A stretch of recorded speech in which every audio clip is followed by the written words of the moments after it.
Part 2, you met someone when they were actually still releasing someone from their past. They were still going through the pain. They were purging it out. So they could have been a little skittish when you met this person. They had a lot of inner healing to do. The very first cards out were the Ten of Cups and the Four of Wands. This is union. This is union between two souls that deserve this type of love. I can't stop staring at my love oil with the roses in it. It's like beautiful. And I'm looking at like the deep red maroony color. So like deep red or maroon, or like a pink. Shades of like pink and red. Yeah, they want in it for the long haul. This is literally long term, long haul. And the first one I said in it for the long haul. Oh, that is like the third time I've pulled my hair today. And my hair got like sucked up in my blow dryer at work. That's weird. I don't know. Maybe it's like a kink. Maybe that's it. I don't know. Or you could have just been pulling your hair a lot lately on accident. Yeah, they've been in isolation. They've been single for a while. So have you. You both have been single for a while. I'm seeing that the feminine in this energy, though, you have dated. You've kind of like scoped out the options, but you haven't been in a committed relationship since this person, if this is for you, okay? Like possibly some situationships thrown in there, but nothing committed. This person is stressing about coming forward because you're very, very, again, they see you as this ethereal angel dropped from heaven. Like, did it hurt when you fell from heaven? That was the corny joke that they popped into my mind. So they could be corny, but it's cute, you know? You know, like, what this person's thinking. You can feel their emotions. They just know you know. And so it makes them a little nervous and intimidated. That card also came out because, again, I split to high vibe. You're just a very high vibrational human, and they're just not used to energy like yours. They're really not. So you shook this person to their core. They, I feel like, have a hard time even making eye contact with you. You could have intense eyes. They recently have seen a picture of you in their phone, or you came across their social media or something, and they're like, I have to say something. I can not say something. And my throat was getting so, like, I couldn't like speak. I started like choking in the end of the last one. They have to say something. They have to say this. And I think spirit is like grabbing their throat chakra and going like this, like, you say it, get it out. You got to get it out. Okay. Yeah. This person could have made you feel left out in the cold, but not to a strong degree. This isn't someone where you spent, 3 to 6 months every day together and then just one day they stopped messaging you.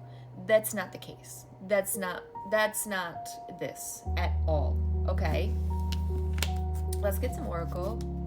Yeah, divine timing. You know what, I feel like they're recovering from someone before they met you that they broke up with that cheated on them. There's something in the energy where they had to really, they were in a lot of pain, and I think they put on a fake front that they were okay, not in a malicious way. Like, this person isn't fake, person isn't malicious.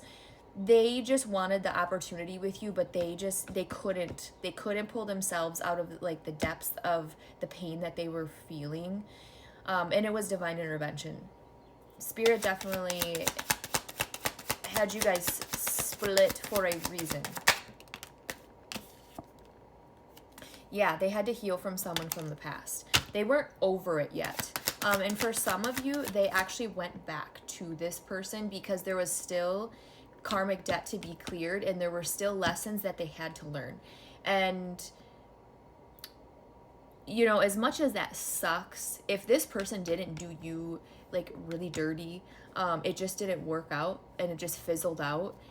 There are times where people have to go back to a past person because they have to close out those soul contracts. They have to learn those lessons, right? And they have to close that out finally, like indefinitely. You would not want to be with someone that still had someone else. They still had someone else on their heart because it wasn't closed out. So you gotta lower your ego and pride sometimes because, yeah, it sucks. Yeah, it triggers your abandonment wounds. It's not ideal, right? It makes you feel not chosen, but this is God's plan. This is God's journey for you. And sometimes things suck. The way they pan out sucks, you know?